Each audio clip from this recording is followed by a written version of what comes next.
Bernama lengkap Dr. Haji Sandiaga Salahuddin Uno. Lahir pada 28 Juni 1969. Beliau adalah seorang wirausahawan dan politisi berdarah Gorontalo, Jawa. Saat ini beliau menjabat sebagai Menteri Pariwisata dan Ekonomi Kreatif. Sejak tahun 2020 menggantikan Wisnu Tama Kusubandio. Beliau adalah salah satu tokoh yang sangat dikenal di kalangan anak muda karena keaktifannya di media sosial dan mendapatkan julukan sebagai salah satu menteri yang gaul. Di kalangan ASN, tentunya Bapak Sandiaga sering dijadikan role model dikarenakan prestasi kerjanya serta aktivitasnya yang membuat ASN terinspirasi. Berikut adalah nilai-nilai dasar ASN yang dicontohkan dari Bapak Sandiaga Uno. Menteri Pariwisata dan Ekonomi Kreatif Sandiaga Uno memberikan pelatihan pemberdayaan UMKM kepada peserta di Saung Rasa Desa Tasikmalaya, Jawa Barat. Adapun pelatihan ini diikuti ratusan peserta yang berasal dari pelaku UMKM. Pelatihan pembuatan handicraft, payung, dan sandal khas Tasikmalaya ini dapat melestarikan produk ekonomi kreatif kepada pelaku UMKM, guna menciptakan produksi yang optimal, sehingga pelatihan ini dapat mendorong dan memotivasi pelaku UMKM untuk naik kelas. Menteri Pariwisata Sandiaga Uno dalam memberikan pelatihan ini mencerminkan nilai dasar berorientasi pelayanan, yakni memahami kebutuhan masyarakat dan melakukan perbaikan tiada henti. Akuntabel. Sebagai Menteri Pariwisata dan Ekonomi Kreatif, Sandiaga Uno menilai pentingnya pendidikan anti korupsi. Ia juga melakukan kerjasama dengan KPK dengan menggelar kick-off pengawasan dan sosialisasi anti korupsi sebagai salah satu upaya pencegahan korupsi. Kompeten. Pasca 2 tahun pandemi COVID-19, Indonesia menjadi acuan dunia dalam penanganan pandemi COVID-19, serta berhasil membangkitkan kembali sektor pariwisata.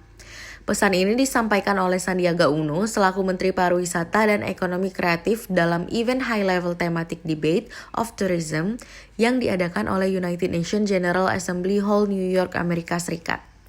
Hal ini merupakan bukti akan kapabilitasnya, dikarenakan hanya orang-orang dengan pencapaian yang luar biasa saja yang bisa mencapai kesempatan untuk menyampaikan pendapatnya di ajang kelas PBB.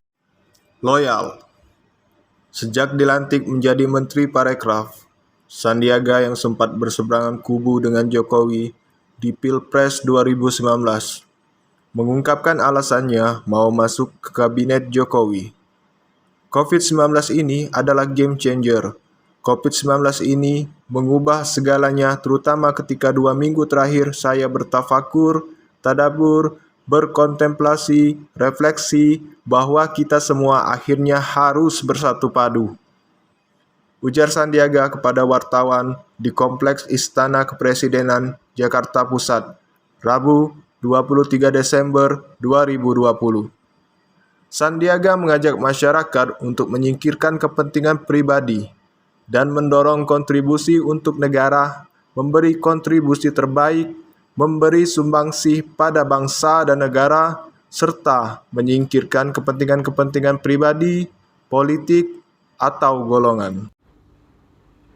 Kolaboratif pengelolaan destinasi wisata dalam upaya pemulihan ekonomi nasional terus dilakukan. Kementerian Pariwisata dan Ekonomi Kreatif kali ini, Menteri Pariwisata dan Ekonomi Kreatif Sandiaga Salahuddin Uno bersama Menteri BUMN Erick Thohir dan Menteri Pendidikan dan Kebudayaan Nadiem Makarim membahas kerjasama pembangunan pariwisata berbasis pelestarian cagar budaya, pengembangan infrastruktur penunjang sektor pariwisata, dan upaya pelestarian cagar budaya hingga peningkatan kualitas SDM di destinasi wisata menjadi pembahasan penting dalam pertemuan ini. Kemendikbud dan Kementerian BUMN berkomitmen untuk mendukung Kemenkraf dan dalam pemulihan ekonomi nasional, terutama di kawasan destinasi super prioritas.